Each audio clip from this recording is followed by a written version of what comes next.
என்ன உங்களுக்கு துல்கர் சல்மானுக்கும் உங்களுக்கு என்ன பிரச்சனை? നീ എന്തൊക്കെയാടാ ഈ പറയണേ? ക്വസ്റ്റ്യൻസ് എനിക്ക് മനസ്സിലായില്ലെന്ന് തോന്നുന്നു. മനസ്സിലായി. படம் பார்த்தனே பேச சொன்னீங்க. அந்த படம் ഇപ്പൊ കോൾ പണ്ടാ ആര് പറയുന്നു? ഞാൻ കേട്ടിട്ടില്ലല്ലോ. അസൂയ കൊണ്ട് പലരും പറയാറില്ല, അതുകൊണ്ട് ഞാൻ സ്വയം പറയുന്നു. ഞാൻ ഒന്നുകൂടി മൂപ്പിക്കണേ. ഇപ്പൊ കോൾ പണ്ട് കേക്കട്ടാ? இல்ல அவரு கேட்கும்போது எதுவுமே சொல்லலையே, யாருமே உங்களை பத்தி ஒரு வார்த்தை கூட பேசலையே.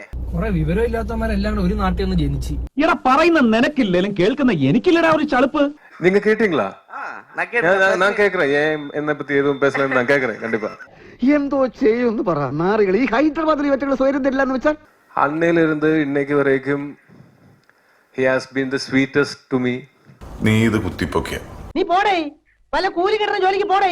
இப்ப இது கேட்டா இது நீங்க சொன்னது ரெக்கார்ட் பண்ணி கொடுத்தீங்கன்னா இது நாங்க எல்லாரும்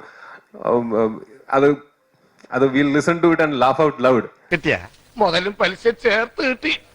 ആരും കണ്ടില്ല. വാ വേണമെന്നാ I'll show you our chats. ആളുകള് എന്തൊക്കെ കഥയാണ് അടിച്ചിറക്കുന്നത്.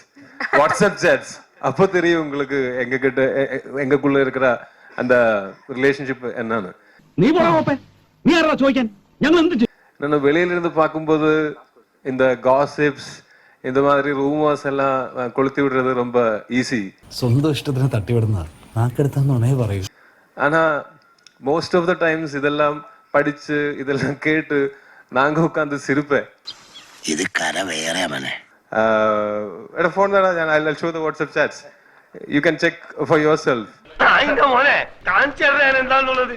அந்த படத்துல எல்லாரும் என்னோட വെരി ക്ലോസ് ഫ്രണ്ട്സ്. അതൊന്നും എനിക്കറിയാൻ മേല. ഇങ്ങനെ എന്തെങ്കിലുമൊക്കെ പറയുമ്പോഴേ എന്റെ മനസ്സിനൊരു സന്തോഷം ഉണ്ടാവുള്ളൂ. ഞാൻ എന്റെ സന്തോഷം നോക്കിയാ പോരെ. And அந்த படத்தோட ஸ்கிரிப்டிங் போயிட்டு இருக்கு. இப்போ அந்த படம் வரும்போது நாங்க எல்லாம் சேர்ந்து வர்றேன். நாங்க எல்லாம் சேர்ந்து வந்து இங்க உட்காரும்போது அங்க கேளுங்க என்னை பத்தி, அப்ப சொல்லாங்க. അപ്പൊ இந்த மாதிரி ரூமர்ஸ் எல்லாம் யாருப்பா கிளப்பிடுறது? ഇതൊന്നും അറിയാതെ ഈ പിള്ളേരെങ്ങനെ ജീവിക്കും? നല്ല പിള്ളേരാണ്. என்ன சந்தோஷம் கிடைக்குது இதுல? മോശമായിപ്പോ, വളരെ മോശമായിപ്പോ.